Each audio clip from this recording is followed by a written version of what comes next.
Itu ini belum saya baca. Jika kita berobat ke tempat semacam Pak Haji, mungkin Anda bukan kita. Saya tidak ikut. Oke. Jika Anda berobat ke tempat semacam Pak Haji yang orang sebut, lalu Anda dikasih obatnya, air minum, yang doakan, apakah itu masuk syirik atau bagaimana Ustaz? Mohon pencerahannya Ustaz. Tergantung. Jika Anda minta doa, tabarruk dengan doa itu wasilah supaya mohon berdoa, didoakan kepada Allah. Anda bisa berdoa sendiri, minta, ya, dan bisa saling mendoakan. Nabi kadang saling mendoakan dengan sahabat, doakan. Bahkan Nabi minta dibacakan oleh Abdullah bin Mas'ud Al-Quran. Abdullah bin Mas'ud datang sini, coba bacakan surat ini. Kata Abdullah bin Mas'ud, ya Rasulullah, Anda kan yang Nabi, tapi saya ingin mendengar bacaanmu. Sesama sahabat saling mendoakan, biasa, saling ketemu, doakan, itu biasa. Dan boleh, adabnya boleh. Anda ketemu ulama, minta doa. Dulu kami begitu, bertemu ulama minta doa, Syekh doakan kami. Sekarang agak beda, orang ketemu Ustaz minta foto. Ketemu ulama minta selfie deh. Lengkapilah dengan doa yang ditempatkan di hati itu doanya. Ya, doanya minta doa kebaikan. Nah, boleh Anda silakan kalau datang. Itu dalilnya diantaranya Quran surah ke-5 tadi ayat 35. Ya ayyuhalladzina amanu taqullaha wabtaghu ilaihil wasilah. Hai orang-orang beriman, tingkatkan takwamu kepada Allah, cari wasilah untuk mendekat kepada Allah. Apa diantaranya? Kisah yang paling tepat untuk menjawab ini adalah tentang Al-Fatihah itu. Jadi ada seorang yang sakit tadi, ya, kepala suku di Arab, sakit kemudian zaman itu, lalu dia minta kepada para sahabat, ngutus ajudannya, ya, untuk bertanya ada nggak yang bisa menyembuhkan. Kata sahabat, Allah yang sembuhkan. Datang didoakan dengan baca Al-Fatihah. Itu kan paling gampang. Ketika didoakan itu dengan baca Al-Fatihah, sembuh. Saat sembuh itu dikasihlah kemudian kambing beberapa ekor. Takut, dibawalah kepada Nabi. Ini indah sekali. Dilaporkan kepada Nabi karena takut kambing itu gratifikasi. Tuh, ini bagus sekali. Jadi takut nih, saya takut salah nih, dibawa ke Nabi. Nabi, tadi ada orang sakit, terus minta bantuan. Saya ingat ajaran Anda, baca Al-Fatihah, saya bacakan. Habis itu dikasih kambing begini. Nabi langsung senyum, ketawa, tabassama dhahikan. Gitu ya, kurang lebih. Kata Nabi, tahu dari mana engkau Al-Fatihah bisa punya manfaat seperti itu? Maka kata Nabi, bagikan kambingnya, coba berikan aku bagiannya. Maksud Nabi, yuk kita nikmati sama-sama itu. Silahkan kita nikmati, syukur kepada Allah Subhanahu Wa Taala.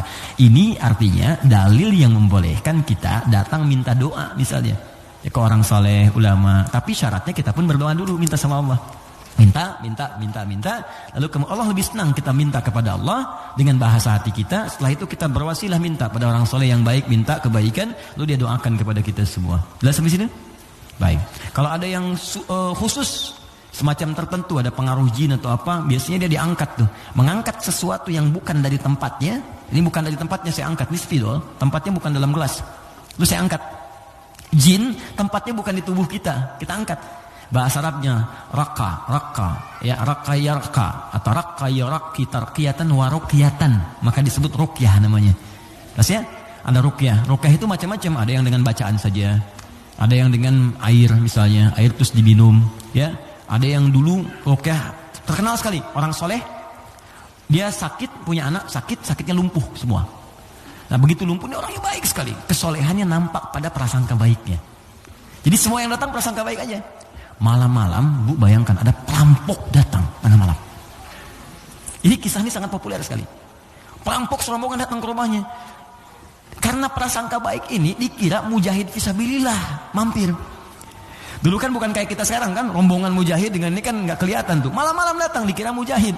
Begitu dibuka pintu, oh ahlan wa sahlan mujahid, masya Allah, silakan masuk. Bayangkan perampok disuruh masuk. Disebut mujahid fisabilillah, datang. Akhirnya apa yang terjadi? Silahkan, duduk dulu, istirahat dulu, mandi dulu. Dimintalah berwudu semua. Tolong para mujahid silakan berwudu dulu.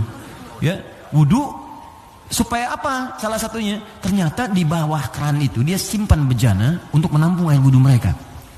Ini kisah nyata, benar terjadi. Jadi bukan rekaan, di kisah nyata sampai riwayat kepada kita dan valid riwayatnya. Jadi orang-orang salaf dulu. Di begitu air wudunya tumpah ke situ dan dia melihat orang-orang perampok tadi, kok ada anak ini nggak bangun. Ya kata mereka ke bapak tadi, ini siapa? Ini anak saya, dia kena lumpuh katanya. Oh gitu, udah duduk dijamu dengan makan semua. Udah rapi, suruh wudu, makan, pulanglah mereka.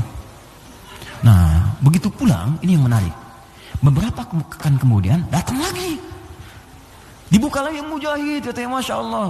Yang buka siapa? Yang buka anak yang lumpuh tadi. sekarang sembuh. Kaget loh, kemarin kan lumpuh dia, sekarang bisa buka katanya kan. Lalu bapaknya keluar nyambut lagi, ibunya, Masya Allah, kami meraih keberkahan dari jihad anda, anda bayangkan. Karena positif thinking ya. Bertanya, ini kenapa bisa sembuh? Air wudhu, masih ingat gak air wudhu yang pernah engkau pakai itu dalam wudhu itu? Saya mandikan kepada anak saya, dengan izin Allah sembuh dia. Perhatikan ketika seorang berprasangka baik kepada Allah Subhanahu wa Ta'ala, akan berubah segalanya. Lalu perampok tadi kemudian terjatuh semuanya, nangis tersungkur, sujud di hadapan Allah Subhanahu wa Ta'ala, nangis tobat di situ. Sebetulnya kami bukan mujahid, kami perampok katanya. Dan sebagainya, tobat. Jadi bayangkan, hanya dengan wasilah anak yang lumpuh dalam keadaan tadi, dia menjadi mulia seluruhnya. Ya, tapi ingat Syekh Hashim Muhammad Hashim bin Asy'ari Hadratus Syekh, pendiri Nahdlatul Ulama. Beliau mendirikan NU tanggal 31 Januari ya 1926. Itu beliau dirikan NU, punya kitab 19 kitab. Di kitab kedua namanya Risalah Ahlus Sunnah wal Jamaah. Di halaman yang ke-12 paling kiri sebelah bawah. Ya, itu beliau sampaikan begini. Hati-hati. Wa minhum al-abahiyuna, hati-hati ada aliran yang menyimpang di tanah Jawa. Itu diungkapkan di tahun 1333 Hijrah. Sekarang 1431. Sudah berapa tahun? Ya kurang lebih 100 tahun lah ya. Kurang lebih 100 tahun. Kata beliau, ada aliran abahiyun. Siapa itu? Tokohnya itu ahli zikir. Zikir. Tapi cara zikirnya melahirkan kesimpulan yang menyimpang. Apa kesimpulannya? Kalau sudah dekat dengan Allah, fala yantabiqu alaina al-amru wan nahyu. Kalau sudah merasa dekat dengan Allah dengan zikirnya, maka sudah tidak berlaku lagi perintah dan larangan. Di salat sudah enggak berlaku lagi karena salat itu masih latihan. Kalau zikir sudah dekat dengan Allah, enggak usah salat lagi. Maka kalau Anda menemukan yang seperti ini, kata beliau, jauhi, karena itu mengajak pada kesesatan. Anda datang tiba-tiba, ya mungkin panggilannya kiai kan? Ya pakai jubah lebih lebar daripada Batman. Kadang-kadang kan tertukar lah sekarang. Sekarang atribut kiai dengan dukun itu disama-samain, ini susah gitu kan. Pakai.